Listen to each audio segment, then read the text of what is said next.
necessarily very brief overview on this vexed subject of bunker spills. Bunkering operations are routine and yet critical high-risk operations which require to be carefully planned and performed by the crew in accordance with established shipboard procedures. Although the vast majority of bunker transfers are performed without incident, very occasionally things can and do go very wrong. A loss of containment by reason of a tank overflow or leakage from pipeline or transfer hose failures may result in oil spilling overboard and polluting the marine environment.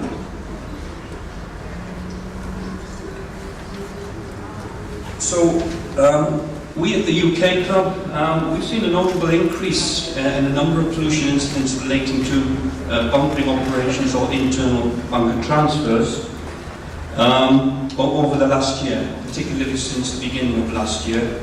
And in the first 2 months of this year, we've had five significant pollution incidents relating to bunkering operations. So what's the problem? Well, we can all agree that spills are bad news on a number of different levels. Even relatively minor incidents in terms of the quantity spilled may require expensive oil recovery, clean-up and restoration operations, as well as generating very high third-party damage claims. In addition, ship owners and crew may also be exposed to heavy fines and the risk of criminal prosecution.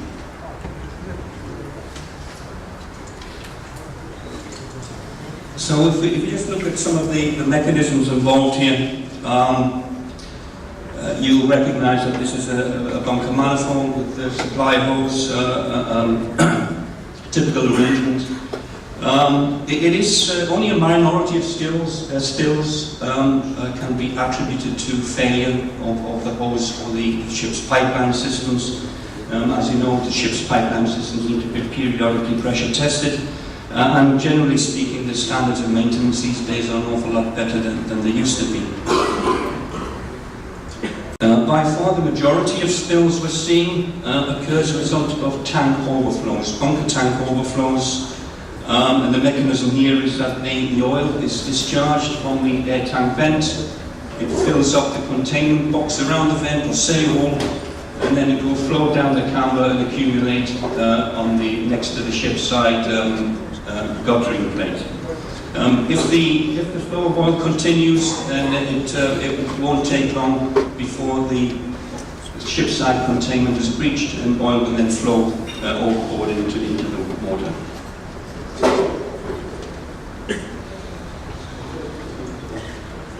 And this is the sequence of events, of course. The bunkers will flow down the ship's side into the water, from where it can be very easily distributed by current or tide, and then causing oiling of perhaps other vessels or dock structures or other shore features or facilities.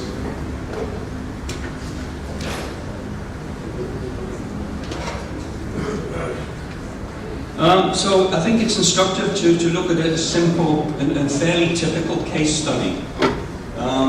This particular vessel was a container ship. She was sent to receive 450 metric tons of fuel oil. The port side wing tanks were nominated. These were outboard of a set of center tanks, port and starboard center tanks. The operation was planned by the chief engineer, but he delegated the second engineer.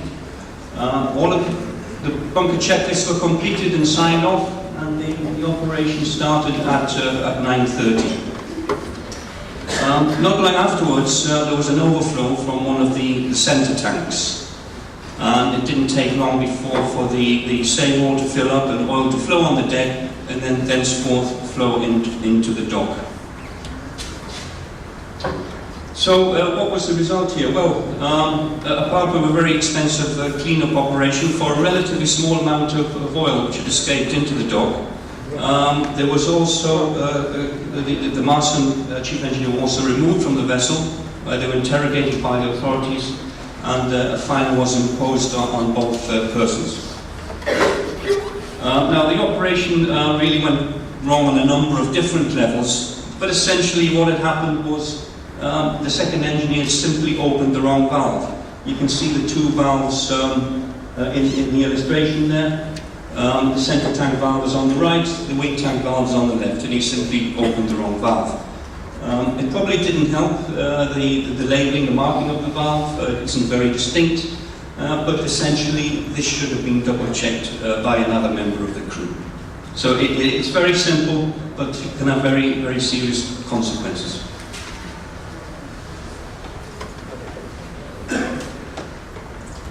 From our own experience, the common causes of tank overflow can be basically summarized as follows.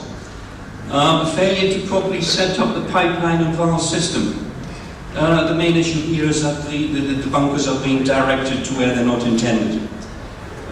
Failure to diligently monitor tank levels during bunkering, and that's not just the nominated tanks but other tanks within the bunkering system. Transfer of bunkers at an excessive rate. This risks exceeding the design pressure capacity of the system and will also increase the operational stress on the crew.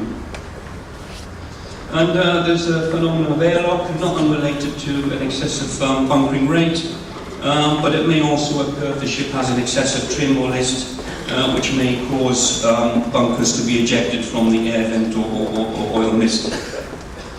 And lastly, malfunction of valves in the system. So what are the main underlying factors here?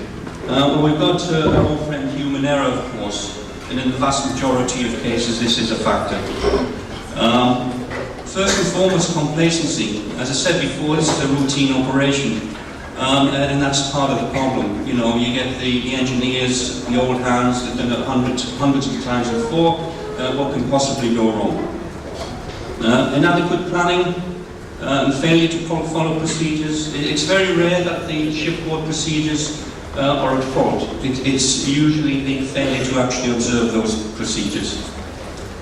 Poor communications on board and between the ship and the barge. It's a common feature where no effective means of communication have been established either internally on board or with the barge crew, seriously compromising the ability to respond quickly and efficiently to an emergency situation.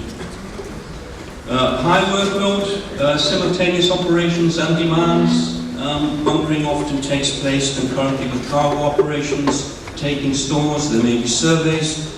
So this will obviously impose high demands on the crew and increase the pressure on the crew. Not unrelated to that is the issue of fatigue. Bunkering operations may be performed over many hours, maybe during the night, and there may also be other contributory factors which are causing the crew members to become fatigued. And maintenance failures. Probably not so much of an issue, but we do see incidents where there have been problems with regard to defects with valves or defects with the gauging system. And the issue of poor design, which leads us into the next slide. Now, those of you familiar with ships will recognize that these are the two images of bunker sails around an air vent.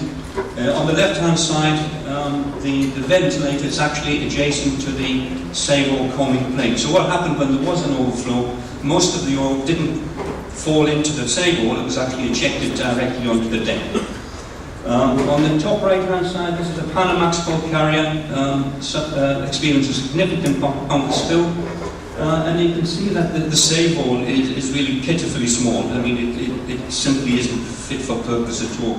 So the oil will very quickly spill over the save hole, if it even goes into the save hole, and accumulate at the ship's side. On the bottom right, you've got a typical ship's side containment arrangement, and you can see the raised guttering plate. It's only about 10 centimeters high.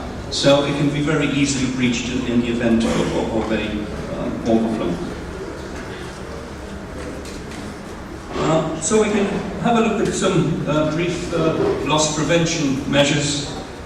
This is by no means exhaustive, but There's the issue of familiarising with the systems and procedures. Of course, anybody involved in the operation should be fully familiar with these things. And clearly, the newly joined fourth engineer should not be designated to perform these duties. That's just asking for trouble. Diligent planning and the completion of checklists.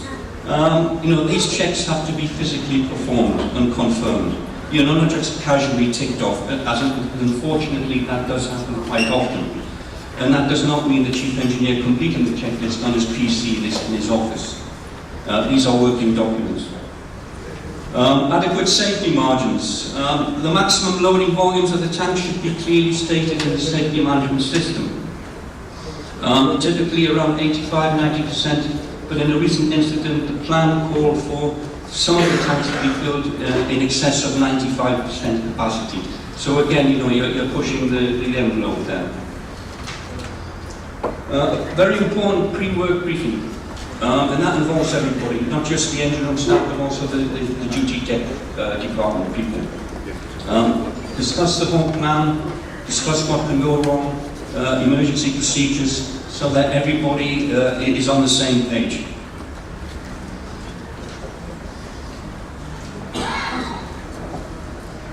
Okay, establish and continue to test communications. Many incidents are a result of simple breakdown or a complete lack of communication. Emergency stop signals should be mutually understood also between the ship and the barge. Check and double check the pipeline systems. That sometimes that would be all it would take. Have another responsible member that will go around and also double check the lineup of the valves. Closely monitor the tank levels. This is where a lot of crew really do fall short. They get caught out. At all stages of bunkering, this should be done, and particularly when you're approaching topping off of tanks. And beware of over-reliance on the remote gauging systems. This has been a feature of two very significant bunker spills, whereby the gauges were either misinterpreted or they were faulty. Agree, regulate and confirm the pumping rates, and ensure that the rate is slowed down at critical stages of the operation. So that would be at the commencement, when you're changing over tanks, and of course at the completion, or towards the completion of the operation. Don't let other tasks compromise safe bunkering. The crew should not be distracted from their core duties. And finally, if in doubt, suspend the operation. Better a little bit of off-hire, an hour or two of off-hire, than risk a very high-value pollution claim. Thank you very much.